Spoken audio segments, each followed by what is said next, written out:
So I'll just start with a quick introduction, and then I'll hand over to Hafiela and Eileen. So good morning, afternoon, and evening to everyone who's joining us from around the world. Welcome back to our global online seminar series on neurodiversity. I'm Sahana, and I'm thrilled to be here as we continue this journey. The series is co-hosted by the Center for Neurodiversity Studies at OP Jindal Global University in India and the Center for Neurodiversity and Development at Durham University, UK. My wonderful co-host Deborah is also here. So our hope with and how we envisioned this monthly series was to come together and co-create a truly global and interdisciplinary dialogue on neurodiversity. So we have had the privilege of exploring many themes which have stimulated such dialogue.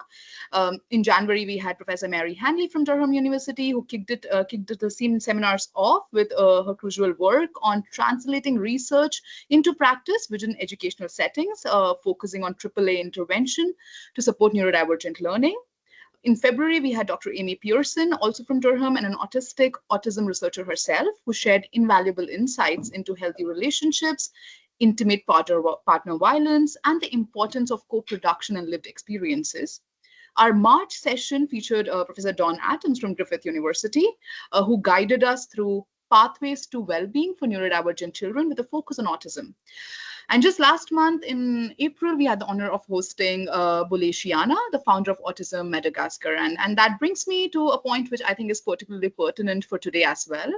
A core aim for this series has been to also bridge the gap between academic understanding and real-world application. So to hear from those who are not only researchers, but also deeply embedded in practice, advocacy, and community engagement.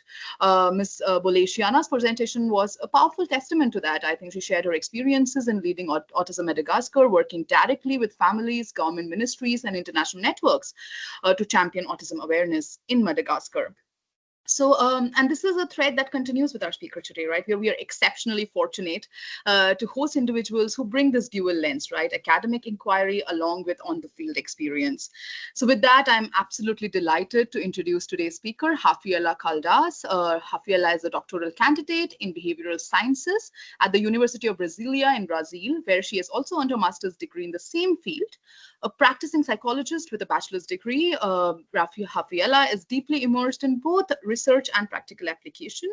She teaches undergraduate and graduate courses, as well as specialization programs in applied behavior analysis for supporting autistic individuals. Her work is centered on behavioral and educational psychology, with a specific focus on learning, ADHD, and autism. This academic grounding is also complemented by extensive practical experience from at internship supervision and developing educational materials to her work at the Social Assistance Reference Center and as a therapeutic companion. Her current research is incredibly relevant and timely, exploring empathy, joint attention, and the application of behavior analysis in education, and critically anti-ableist practices. In fact, her work on anti-ableist practices and autistic activist movement in Brazil, including collaborations with movements like Brazilian Association for Action in favor of rights for autistic people, to develop initiatives like Pledge for Neurodiversity. It really highlights her commitment to research, which is co-constructed and which directly impacts the community. To help make Hafiela's insights accessible to a broader audience today, we are really pleased to have Eileen Flores with us, providing translation. Our sincere thanks to Eileen for her invaluable contribution. Please join me in giving a very warm welcome to Hafiela Caldas. Hafiela, thank you for being with us. We are truly looking forward to your presentation. We are going to start. So Hafiela will be the presentation. The slides are bilingual. So Hafiela will be presenting, and Eileen will be following up with the English translation. So thank you. Over to Hafiela and Eileen, please. Yes.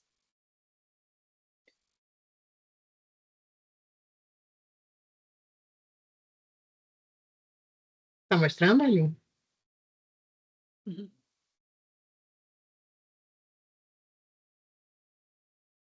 Bom dia, meu nome é Rafaela Caldas, eu sou estudante de doutorado orientanda da professora Eileen Flores, na Universidade de Brasília.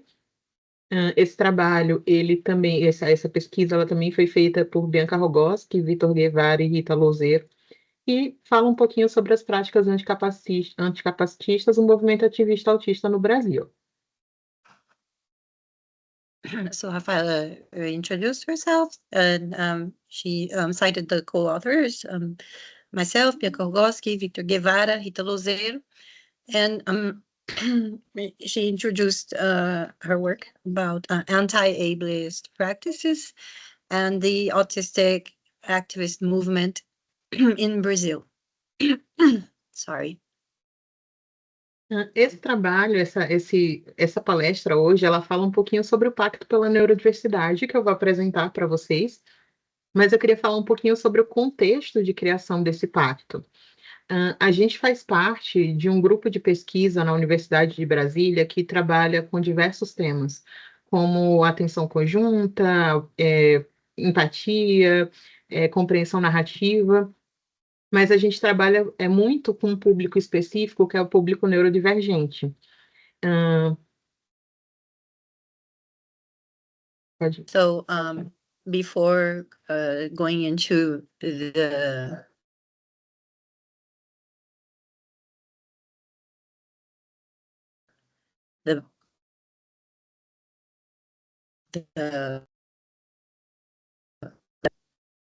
I'll say I, right?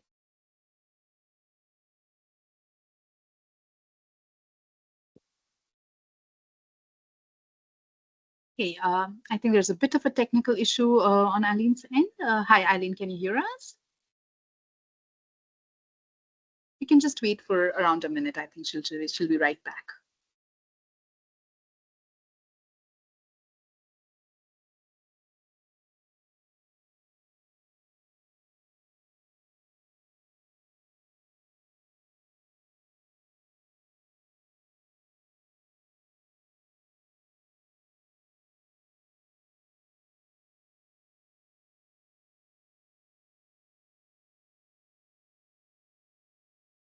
Sorry.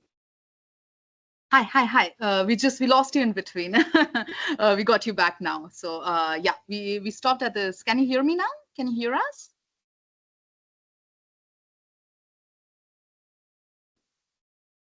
Was I gone? Hello. Yeah. We lost you in between. We can hear you now. In case you feel, Eileen, if you want, you can also maybe in case that, yeah, okay. Hopefully, Eileen will be able to join us in just a minute. Let me just check in with her.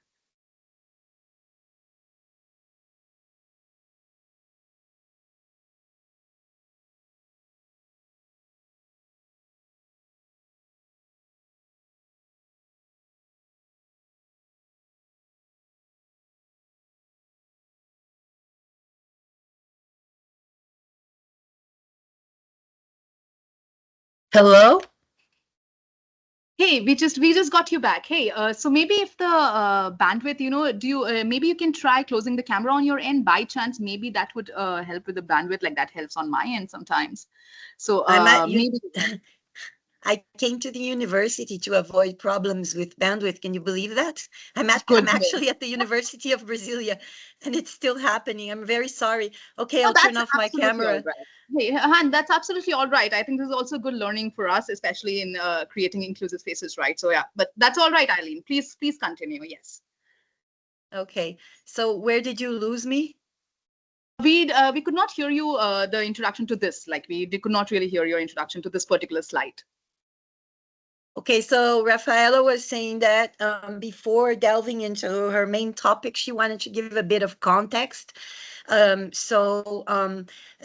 is part of this research group, Livros Abertos, which means open books at the University of Brasilia, and where we study topics such as empathy, narrative, children's literature.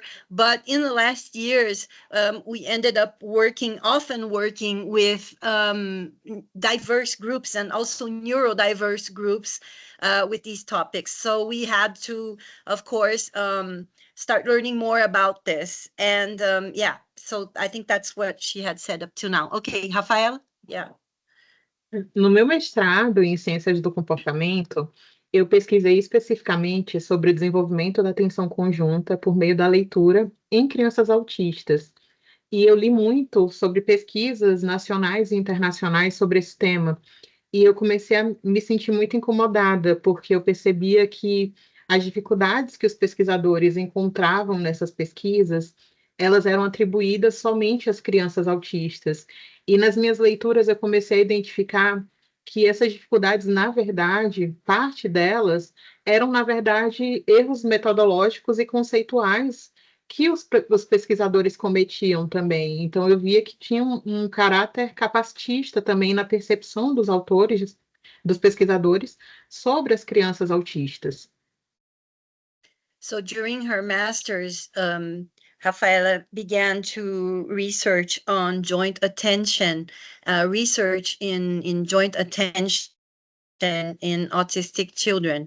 And what she started to notice as she was researching the literature was that all difficulties were often attributed unilaterally to the children, and that there were often the problems were all the difficulties were attributed to the children, when in fact they were often conceptual and methodological errors. So errors in the way joint attention was conceptualized, as if joint attention could only be attributed to one part of the interaction, and also from that, consequences were methodological errors as well. And she also started to notice that ableism contaminated this process in many cases. Simultaneamente, começamos a receber vários relatos de estudantes neurodivergentes na Universidade de Brasília que estavam tendo dificuldades com a adaptação nesse processo de inclusão escolar, né, de inclusão na universidade. No nosso grupo de pesquisa, também somos professores em outras instituições em Brasília, que é a capital do Brasil, em outras instituições escolares particulares, e a gente também estava vendo essa dificuldade de inclusão nessas faculdades, nessas instituições privadas. Então, na verdade, não existia nessas instituições, nem na Universidade de Brasília, uma inclusão de fato. Existia uma dificuldade das pessoas neurodivergentes de estarem inseridas nesse espaço, porque não havia adaptação de fato.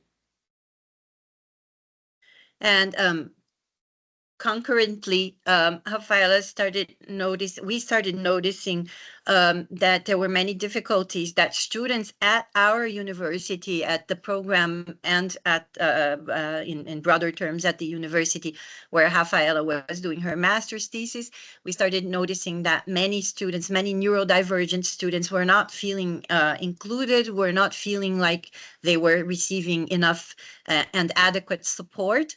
And also as a lecturer at other institutions, including private institutions in Brasilia, which is the capital of Brazil, which is where we're at. Rafaela also started living, having the experience of seeing students receiving almost no support during their studies in higher education. No meu doutorado, a gente teve a oportunidade, eu e mais 2 pesquisadores que escreveram esse trabalho também, que foi o Vitor Guevara e a Bianca Rogoski, tivemos a oportunidade de fazer uma disciplina e falar sobre práticas culturais. Nessa disciplina, a gente decidiu falar sobre o movimento ativista autista, e a gente encontrou uma resistência muito grande da professora que estava ministrando a disciplina, porque para ela o movimento ativista autista não era prática cultural, porque para os profissionais brasileiros, em geral, não é comum ouvir as vozes das pessoas neurodivergentes. É o natural, o esperado, é ouvir os profissionais falando sobre o tema, mas não ouvir as pessoas que vivem aquela realidade. So, during their studies at the program, Rafaela and two other who are also co-authors today, Victor Guevara and Bianca Rogoski, had the opportunity to take a course on cultural practices.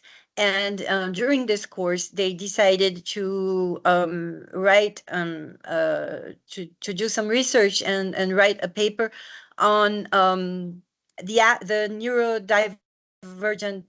neurodiverse activist movement as a cultural movement, as a cultural practice. and they encountered resistance on the part of the lecturer who was responsible for the course. And so they discovered that the activist movement was not considered a valid cultural practice, as incredible as this may sound. And Rafaela attributes that to the fact that autism was seen as something to be studied by scientists and not involving the people themselves. Fomos insistentes e fizemos mesmo assim esse trabalho. Então, esse primeiro momento aqui que eu vou mostrar para vocês, que é esse levantamento histórico do movimento ativista no Brasil, ele foi feito num contexto de uma disciplina de doutorado, e a gente fez esse levantamento que eu quero apresentar para vocês. No primeiro momento histórico, a gente tem no Brasil, em 1980, um momento que segue a linha histórica internacional, né? Esse movimento ativista de familiares de pessoas autistas. Então, as famílias se mobilizam para buscar direitos para as pessoas autistas. No Brasil, algumas famílias que tinham seus filhos em casa, sem acesso à educação, à saúde, eles enviaram cartas ao Jornal do Brasil, cobrando algum tipo de auxílio para os seus filhos. E esse jornal, eles pressionaram o governo para que o governo ajudasse essas famílias. E foi assim que realmente houve uma mobilização política para ter essa ajuda.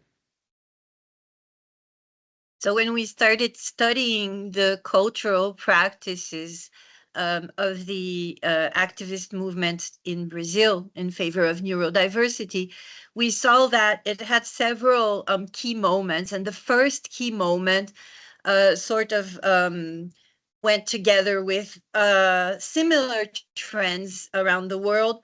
So the first key moment was family-centered and family-led. So it was led by families, especially mothers, I would say, of autistic persons, neurodivergent persons. And in 1980, you have this key event where families sent 13 letters to a big newspaper in Brazil, Jornal do Brasil, and focusing on the need for access to basic health services and basic support. Em 1993, a gente tem a primeira instituição de familiares, a primeira associação de familiares de um movimento ativista autista, que é a Associação de Amigos dos Autistas em São Paulo. A primeira lei voltada para a comunidade autista acontece em 2012, que é a Lei Berenice Piana, que é a Política Nacional de Proteção dos Direitos das Pessoas Autistas. Essa lei é um grande marco nos direitos das pessoas autistas, porque ela reconhece legalmente o autismo como uma deficiência para fins legais. As pessoas com deficiência no Brasil, elas têm direitos à saúde especial, à inclusão escolar, desde 1989. E as pessoas autistas, elas tiveram esse direito só em 2012. São mais de 20 anos de diferença. So in 1993, there was the creation of the Autistic Friends Association in São Paulo, also within this movement of families and friends of autistic people. And in 2012, there was this very, very important law, which is the Berenice Piana law, which established a national policy for the protection of the rights of autistic people. Because even though we have in the Constitution and also since 1989 specific laws for the protection and the support of disabled people, in practice, autistic people specifically were often not considered holders of these rights. So it was necessary to have a specific law, which is this one from 2012, that sorry, sometimes I can't find the words, that, yeah, I didn't want to say specifically again, but that's all that's coming, that specifically included autistic people in as holders of these rights and as having the rights to this protection. Sorry. No segundo momento histórico, também acompanhando o movimento internacional, a gente tem o movimento de autodefesa. As pessoas autistas, elas passam a falar por si próprias. Acompanha esse movimento da internet, dos fóruns de discussão, das pessoas autistas, elas conseguindo ter acesso às discussões de pessoas autistas ali, de pessoas como o Jim Sinclair, no Canadá. So the second movement, the first movement was family-led, family-centered, and the second movement is a self-advocacy movement, right? So you have these two basic moments in this historical trajectory, and one important entity in this sense is the Abraça, which is the Brazilian Association for Action in Favor of Rights of Autistic People.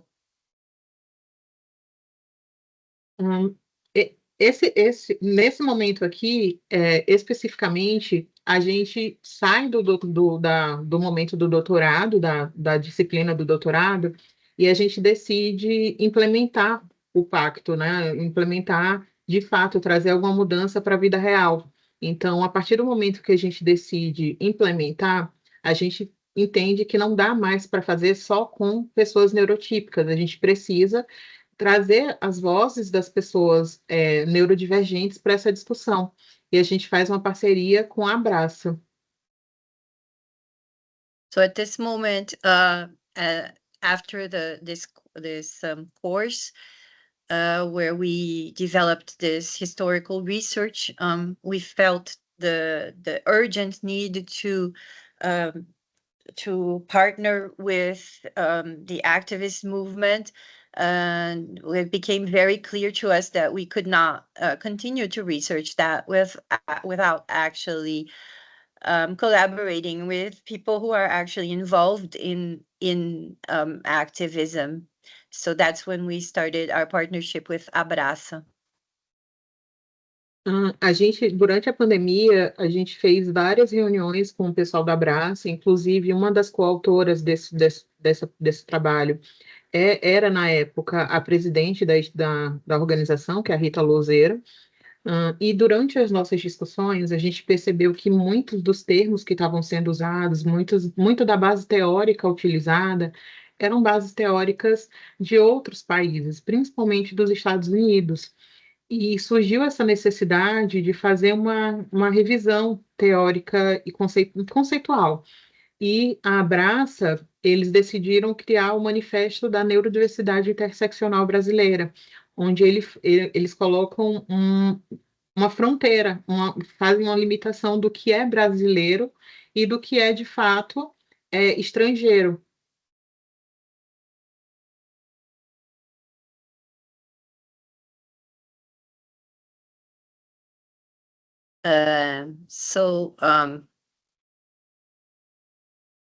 Sorry, there's a comment here. So I think a Rafaela tem um comentário aqui dizendo: sou presidente da Abraça atualmente e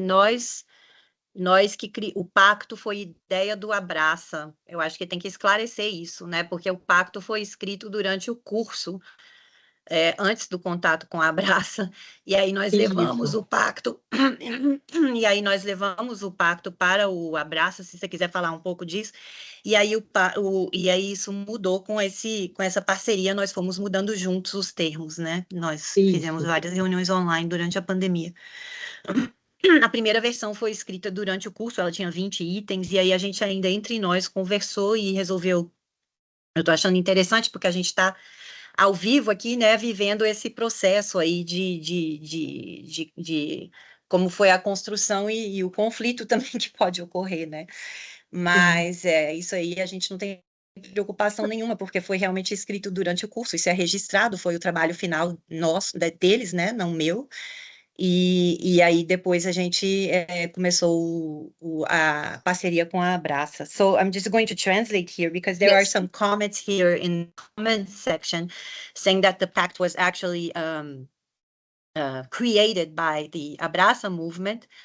And so I just wanted to clarify that the pact was an idea that was written in this work that was written by Rafaela, Victor, and Bianca during their course on cultural practices. It was, as we can say, the final conclusion of the work was let's create this pact in favor of neurodiversity.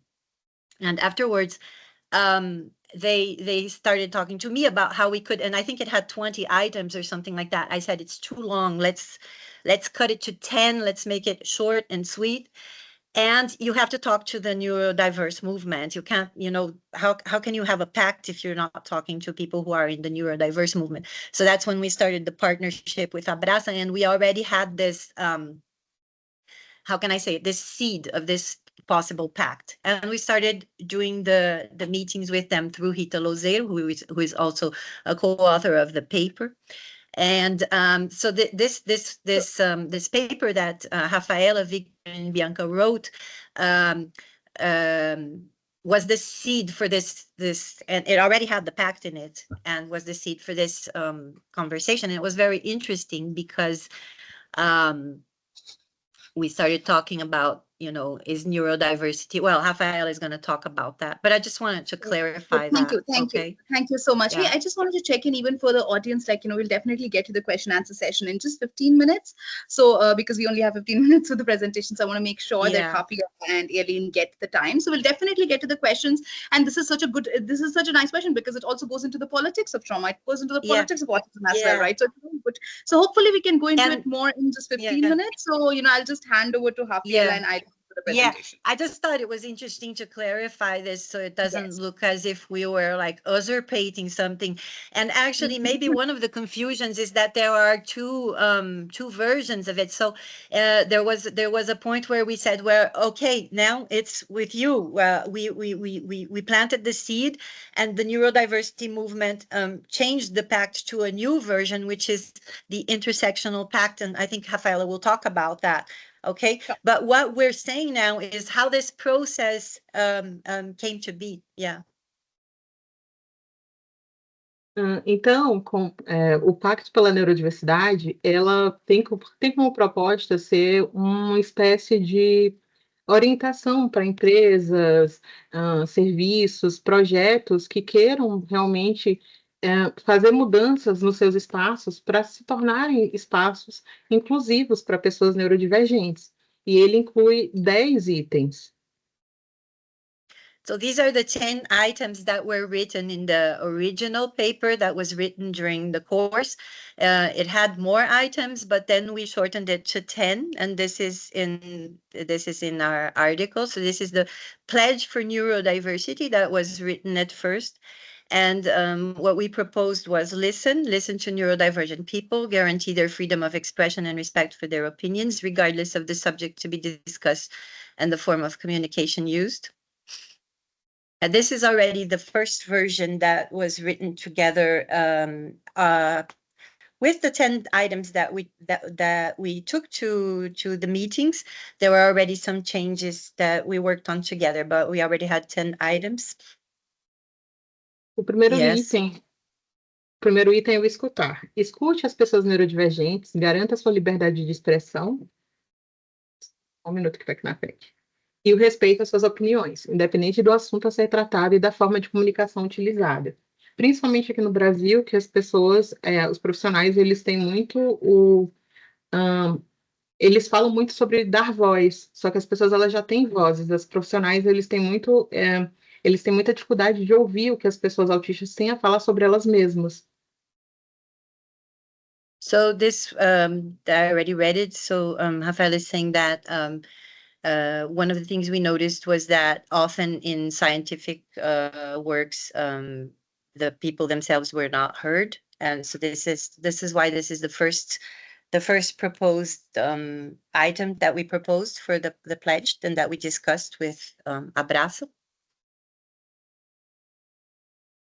O segundo item é o respeitar. Respeite rigorosamente a participação, as opiniões das pessoas neurodivergentes para tomar decisões, desenvolver teorias e práticas que sejam relacionadas a elas.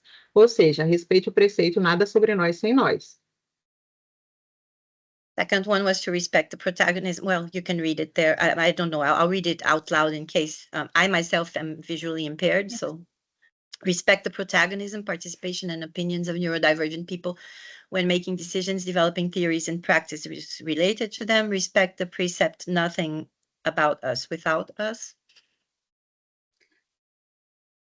O terceiro item é o verificar. Verifique as informações de estudos e serviços direcionados a pessoas neurodivergentes, para confirmar se são verdadeiras, éticas e coerentes com os desejos e opiniões do público a quem se destinam, antes de aceitá-las e compartilhá-las. Esse item é muito importante, inclusive a gente tem um exemplo muito impressionante até, que é o do Andrew Wakefield, de 1998, quando ele publica na revista Lancet que as vacinas da tríplice viral causam autismo. Se houvesse tido uma verificação, essa mentira não teria sido tão propagada e as pessoas não acreditariam nisso até hoje, né? So the third one was to check the information from studies and services aimed at neurodivergent people to confirm that they are true, ethical, and consistent with the wishes and opinions of the target audience before accepting and sharing them. And Rafaela is reminding us of the case of Andrew Wakefield. If this had been done, much of what happened wouldn't have happened, because later when researchers actually looked at the data, they were very fragile. And there's the need for more rigorous processes of reviewing and especially the data. Educar. Eduque, dialogue e oriente a sua comunidade em apoio ao ativismo pela neurodiversidade, sobretudo ao se deparar com situações capacitistas. So the fourth precept is to educate, promote dialogue, and guide your community in support of activism for neurodiversity, especially when faced with ableist practices. With ableism situations. Desculpa. Defenda o movimento pela neurodiversidade, monitore o cumprimento das leis aplicáveis sobre os direitos da pessoa com deficiência. So the fifth one is to defend the activist movement for neurodiversity. The sixth one is to inspect the fulfillment of local laws for the rights of people with disabilities. Yeah, I just wanted to... Posso comentar que a ideia era que isso seria... A ideia inicial de vocês era que isso seria uma intervenção cultural, né? Porque era sobre isso o curso, né?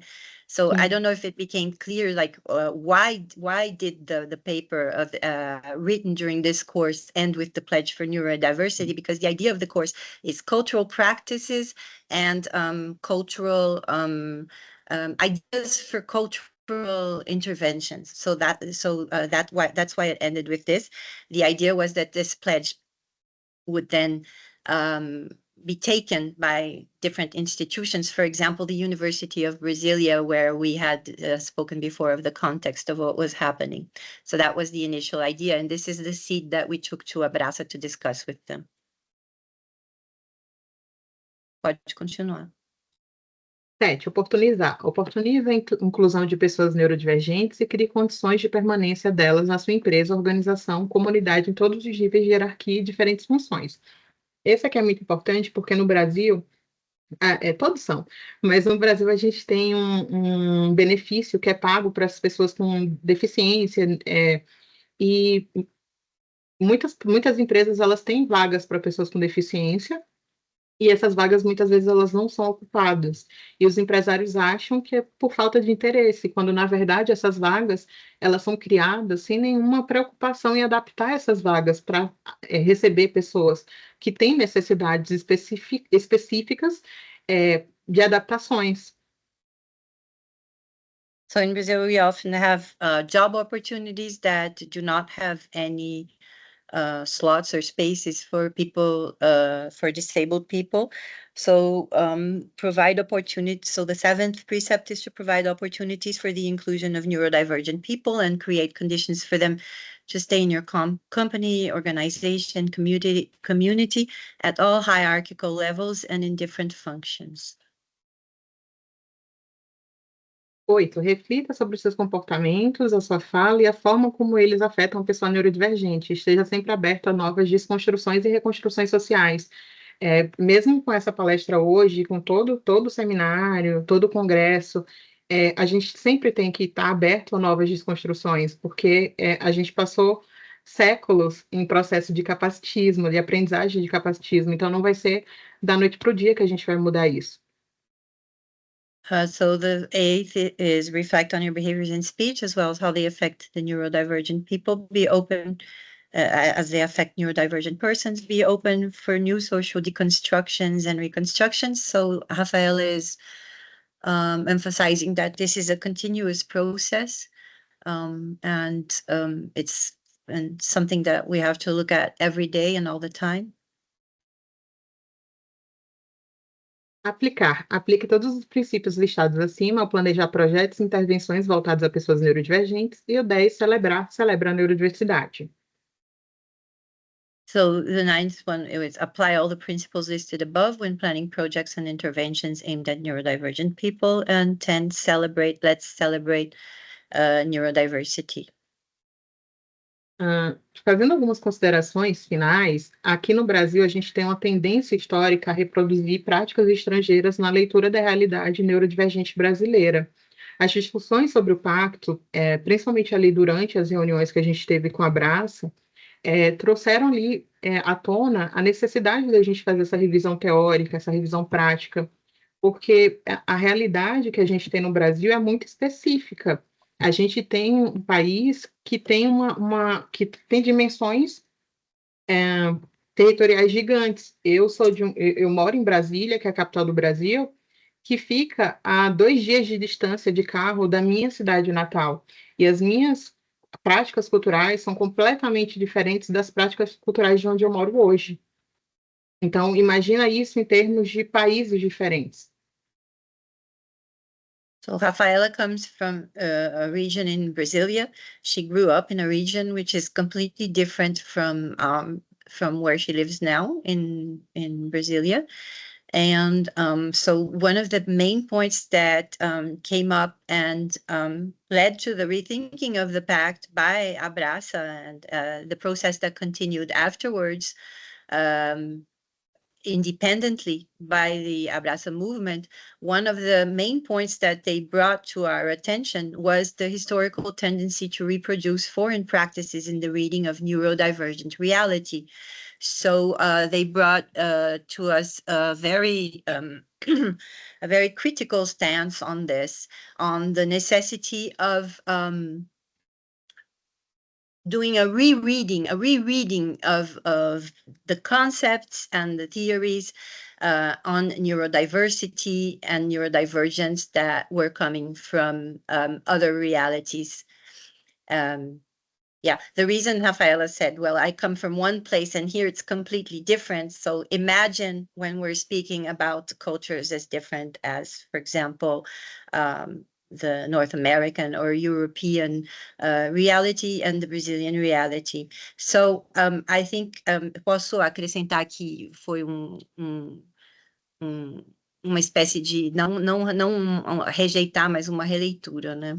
Uhum. Posso acrescentar isso? So what is interesting is that I think the process involved not a total rejection, neither a total rejection nor a complete a critical absorption, but on the contrary, a very interesting rereading of what neurodiversity could mean for the autistic community.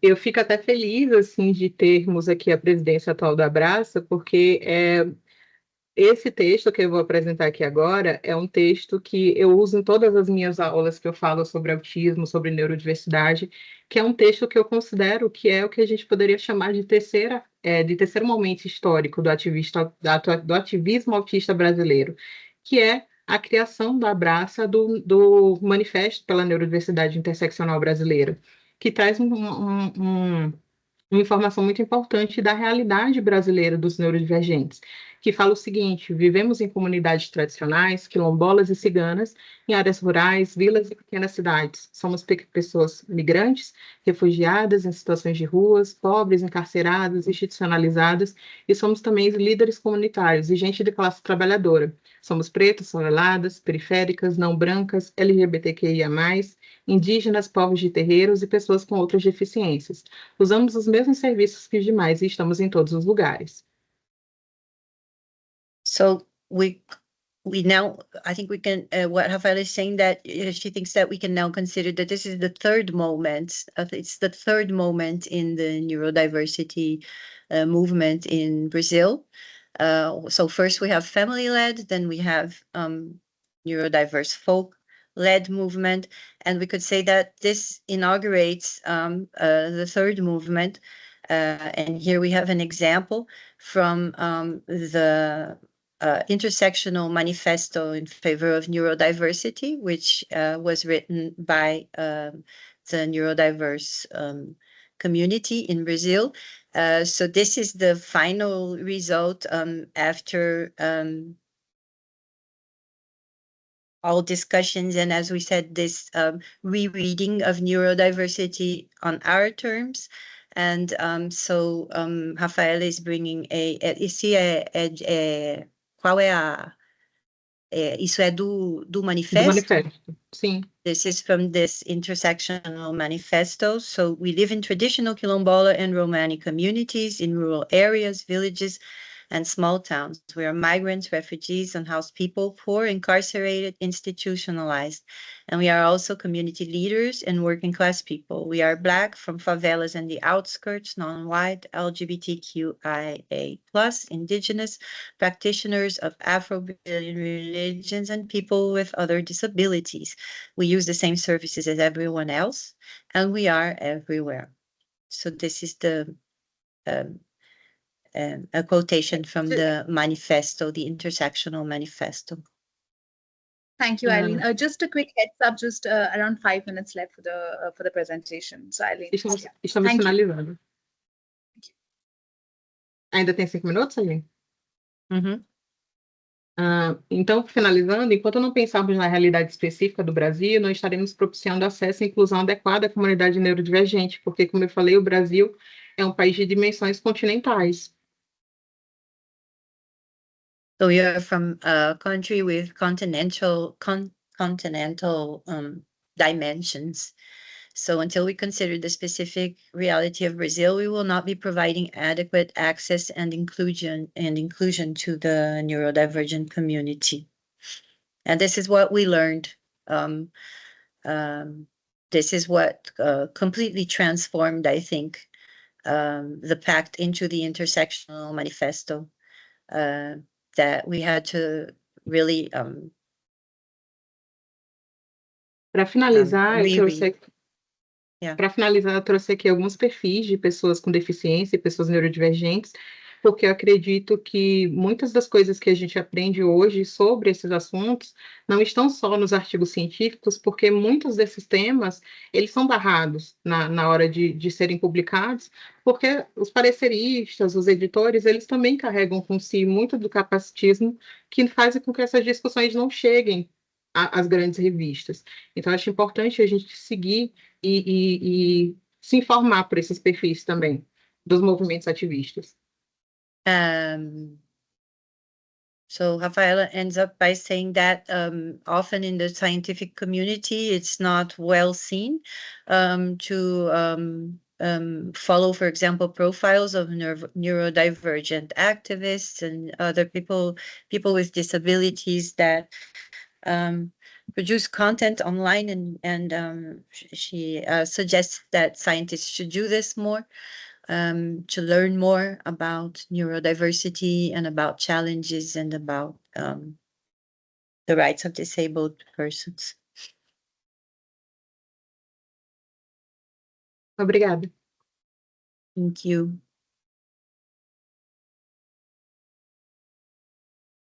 Thank you so much, Rafaela. Thank you so much.